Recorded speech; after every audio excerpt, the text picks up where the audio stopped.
क्या ये करण माहरा के लिए खुद को साबित करने का आखिरी मौका है? लोकसभा चुनाव में करारी हार के बाद वापसी करने का कांग्रेस के लिए सुनहरा मौका है, या फिर बीजेपी ये साबित करेगी कि वो इलेक्शन मशीन है, चुनाव बड़ा हो या छोटा, जीत उसे ही मिलती है। दोस्तों नमस्कार, दिनजोड़ा के खास political show pure politics with power में आपका स्वागत है। 13 जून को बीजेपी ने बद्रीनाथ में राजेंद्र भंडारी और मंगलौर में हरियाणा से लाए गए करतार सिंह भड़ाना को टिकट दे दिया था। उसके 4 दिन बाद ही सही 17 जून को कांग्रेस ने भी ऐलान कर दिया कि लखपत बुटोला राजेंद्र भंडारी को बद्रीनाथ बैटल में ललकारेंगे, तो मंगलौर महाभारत में पूर्व विधायक काजी निजामुद्दीन करतार सिंह भड़ाना और बीएसपी प्रत्याशी उबैदुर रहमान का सामना करेंगे।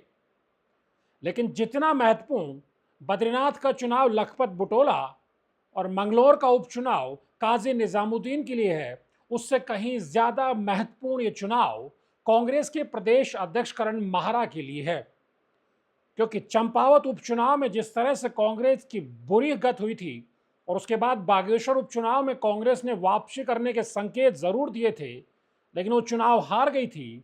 और फिर लोकसभा चुनाव में जिस अंदाज में कांग्रेस के दिग्गज मैदान छोड़ खड़े होते हैं और फिर 5 सीटों पर बीजेपी यानी जीत की हैट्रिक लगाती है, उसके बाद ये 2 उपचुनाव प्रदेश कांग्रेस के मुखिया के लिए बेहद जरूरी हैं।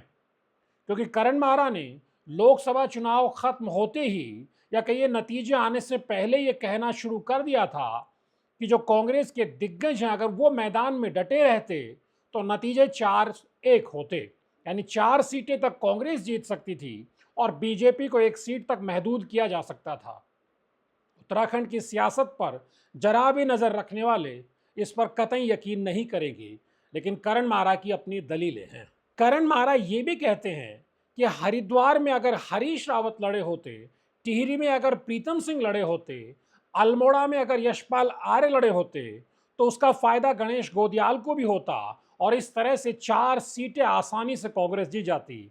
न जाने प्रकाश जोशी को लेकर वो ऐसा क्यों नहीं कह पाते, या फिर उनके पास नैनीताल उधम सिंह नगर में कोई ऐसा बड़ा चेहरा ही नहीं था। लेकिन बड़ा सवाल ये है कि कांग्रेस के मुखिया होने के नाते क्या करण माहरा को ये सच पहले नतीजों से पहले दिखाई नहीं देता था?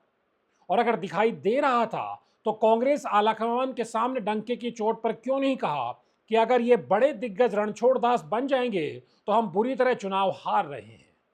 नतीजों के बाद इस तरह की समीक्षा मीडिया में बैठकर करने से क्या फायदा है? लेकिन अब करण माहरा के लिए बड़ा मौका आ गया है, क्योंकि जिस अंदाज में वो चाहते थे कि दिग्गज मैदान छोड़कर लोकसभा चुनाव में भाग गए थे, अब जो प्रत्याशी उपचुनाव में उतारे गए हैं वो करण माहरा की पसंद के हैं। करण माहरा काजी निजामुद्दीन के करीबी भी समझे जाते हैं, और जब हमने आपको 4 दिन पहले ये बता दिया था कि बीजेपी ने राजेंद्र भंडारी करतार सिंह भड़ाना को उतारा है, तो उनके सामने लखपत बुटोला को बद्रीनाथ में उतारा जाएगा और काजी निजामुद्दीन को मंगलौर में उतारा जाएगा, तो उसके पीछे यही वजह थी कि जब गढ़वाल के दौरे पर करण माहरा गए थे और चमोली जिले में वो गए थे, तो उस वक्त उन्होंने वहीं पे एक तरह से आश्वस्त कर दिया था लखपत बुटोला को कि चुनावी अखाड़े में उन्हीं को ताल ठोकनी है। तो करीब करीब ये तय हो गया था। कांग्रेस आलाकमान से औपचारिकता की एक चिट्ठी रिलीज होनी थी जो आज हो पाई। बड़ा सवाल ये है कि क्या अब जिस अंदाज में बीजेपी मंगलौर और बद्रीनाथ में ताकत झोंकने वाली है, क्या करण माहरा प्रदेश कांग्रेस की सेना को लेकर उसी अंदाज में डटे हुए नजर आएंगे? क्योंकि जो बीजेपी का प्लान सामने आया है वो बताता है कि बीजेपी किस अंदाज में बद्रीनाथ को अपनी साख का सवाल बनाने वाली है। क्योंकि मंगलौर में तो वैसे भी पिछले 5 विधानसभा चुनाव में कभी भी बीजेपी जीतना तो दूर, नंबर 2 की पार्टी भी नहीं बन पाई। वहां असल लड़ाई हमेशा कांग्रेस में और बीएसपी में रही है, और 4 चुनाव बीएसपी ने जीते हैं तो 1 चुनाव कांग्रेस ने यानी काजी निजामुद्दीन ने जीता।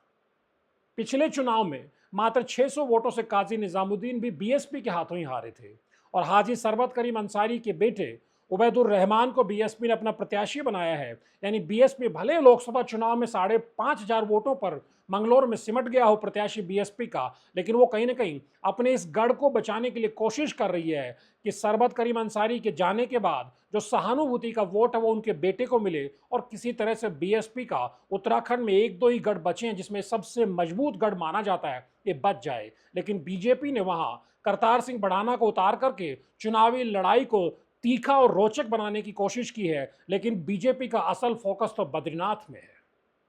बद्रीनाथ जहां जोशीमठ भी है, जहां भूदसाव को लेकर के बड़ा आंदोलन भी चला है और राज्य सरकार से लेकर केंद्र सरकार को निशाने पे भी लिया, इस लिहाज से अगर देखा जाए तो बद्रीनाथ का उपचुनाव बीजेपी के लिए कहीं ज्यादा महत्वपूर्ण है। बद्रीनाथ के जरिए बीजेपी ये संदेश भी देने की कोशिश करेगी कि जनता में चाहे लोकसभा का चुनाव रहा हो या फिर उपचुनाव रहा हो, उसकी पकड़ बेहद मजबूत है। यही वजह कि आप कल्पना करिए, जब 20 जून को नामांकन करने के लिए राजेंद्र भंडारी जाएंगे तो उनके साथ मुख्यमंत्री भी होंगे, प्रदेश अध्यक्ष महेंद्र भट्ट भी होंगे, संगठन और सरकार के दूसरे सूरमा भी होंगे और जो बीजेपी के प्रदेश के महामंत्री हैं अजय कुमार और धन सिंह रावत जो चमोली जिला के प्रभारी मंत्री हैं, ये दिग्गज लगातार 10 दिन तक वहां कैंप करेंगे। यानी पूरे चुनावी व्यूह रचना के दौरान वहीं मौके पर मोर्चे पर डटे रहेंगे। उसके अलावा पूरे जो पौड़ी गढ़वाल लोकसभा क्षेत्र है उसके विधायकों की ड्यूटी वहां लगाई जाएगी, कई मंत्रियों को वहां झोंका जाएगा और बीजेपी का पूरा संगठन भी ताकत झोंकेगा। सांसद अनिल बलूनी तो होंगे ही। यानी किसी भी कीमत पर बीजेपी बद्रीनाथ में रिस्क नहीं लेना चाहती है, वो बिल्कुल चूकना नहीं चाहती है। बड़ा सवाल है कि क्या करण महारा उसी अंदाज में कांग्रेस के तमाम दिग्गजों को वहां झोंक पाएंगे? क्या हरीश रावत की ड्यूटी वहां लगा पाएंगे? क्या यशपाल आर्य को वहां कैंप करने के लिए मजबूर कर पाएंगे? क्या प्रीतम सिंह की ड्यूटी वहां लगा पाएंगे? और खुद कितना समय लखपत बुटोला को देंगे, कितना समय काजी निजामुद्दीन को देंगे? कम से कम काजी निजामुद्दीन ने तो हरीश रावत के बेटे वीरेंद्र रावत को, जहां से किसी भी विधानसभा क्षेत्र से बड़ी लीड नहीं मिल रही थी, तब मंगलौर से 44,000 से ज्यादा वोट दिला करके बीजेपी के मुकाबले बड़ी लीड दिलाई थी। तो क्या हरीश रावत अब मंगलौर में मोर्चा संभालेंगे?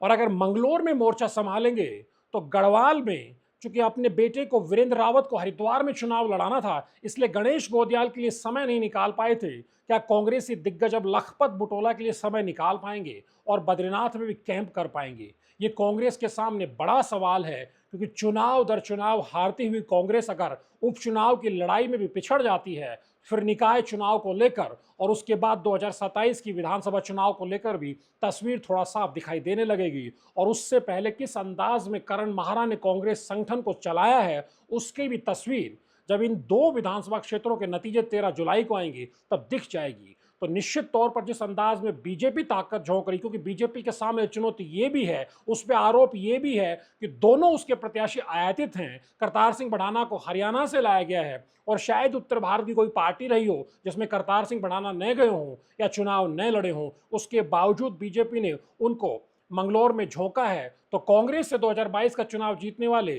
राजेंद्र भंडारी को पार्टी छुड़वा करके बीजेपी में लाकर अब दोबारा से बद्रीनाथ में झोंका है।